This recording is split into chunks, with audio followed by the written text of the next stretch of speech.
xibaar yu wér te wóor ca tàng-tàng ba abonnez-vous pour ngeen di mën di jot suñuy vidéo. jërë ngeen jëf ci ànd gi ak ñun ci chaîne bii di Buzz 221 HD ginnaaw bi ñu leen nuyoo comme niñ ko daan defee saa su ne Thierno Bocoum di ñëw ci juróom benn mbir yi nga xam ni moo tax mu jàpp ni dañoo war a xeex idéologie bu Pastef mu ni nag Sénégal dañuy focaliser wu souvent ci li nga xam moo di ay alternance politique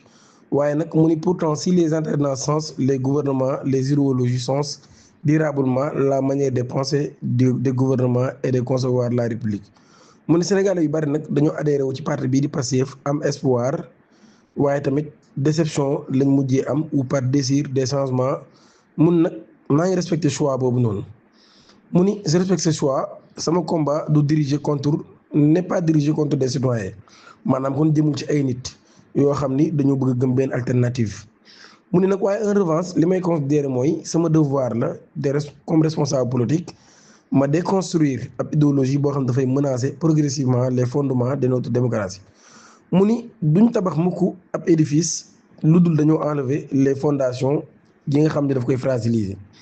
mu ni nag de la même manière reconstruction du Sénégal ci boppam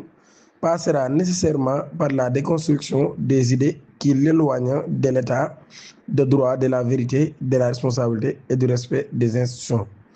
mu ni première raison mu ni ñoom dañuy banaliser li nga xam moo di ay entorses à l'état de droit mu ni l'état de droit dafa ne consiste pas à respecter la constitution lorsqu'elle nous arrange il consiste à la respecter surtout lorsqu'il nous contraint maanaam daal état de droit moom nekkul loo xam ni da ngay respecter constitution bu la arrangé bu la arrangé wul nga bañ ko respecté mu ni nga ko war a gën respecté sax ci jamono boo xam ne arrangé wu la mu ni bu fekkee dañoo envisager ay déclaration politique générale devant un jury populaire plutôt que devant l'Assemblée nationale ci jamono boo xam ne constitution bi ci boppam li mu wax mooy dañ ko war def ci dans un cadre parlementaire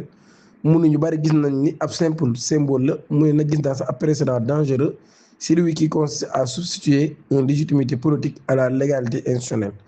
mu ne de la même manière nag fonds bi nga xam dafay am autour de l'installation de la présidence de l'Assemblée nationale muy profiter ci incompétence bu conseil constitutionnel à juger de cette flagrance muy nag loolu yi dafay dundal ab sentiment que la volonté politique pouvait parfois précéder le droit maanaam volonté politique yi boobu nag léeg-léeg sax mën nay am dëgg daanaka ci kaw li nga xam moo droit mu ni ba tey ci loolu yi l'amendement visant à retirer à la Cour constitutionnelle la possibilité de connaître des questions internes à l'Assemblée nationale fermant ainsi la voie du contrôle juridictionnel sur certains actes de session de cette constitution muy logique boobee logique bu dangereux nag mu ni bu fekkee dañoo commencer à adapter les règles aux circonstances on finit toujours par adapter les circonstances aux intérêts du pouvoir mu ni ab démocratie du dee mukk ci benn bis rek mu ni day fay ndànk-ndànk jamono boo xamee droit ci boppam dem na ba am benn limite au pouvoir pour devenir un instrument au service du pouvoir mu ni bu fekkee am na majorité boo xam nag dañoo considérer que seen légitimité ci boppam may na leen ñu mën a remodeler les règles selon ses intérêts mu ni c'est la République elle-même qui commence à vaciller mu ni beneen raison bi nag maanaam li ñuy wax populisme moom da jàpp ni populisme boobee dafay prospérer rarement sur les démonstrations waaye dafay prospérer sur les affirmations spectaculaires. Troisième raison ba tey mu ni dañuy banaliser ab discours de confrontation incompatible avec notre tradition démocratique mu ni loolu daal di xamle moom mi nga xam ni moo di Thierno Bocoum ba tey ci loolu yi mu daal dem ci quatrième raison bi mu ni parce qu'elle a fait du reniement une méthode politique les promesses yi nga xam ne daf koy engagé ils ne sont pas des slogans destinés uniquement à conquérir le pouvoir loolu la Thierno daal di xamle ci loolu mu daal di ñëwaat li mu jàpp mooy cinquième raison bi mu ni parce que cette idéologie place le chef au-dessus du projet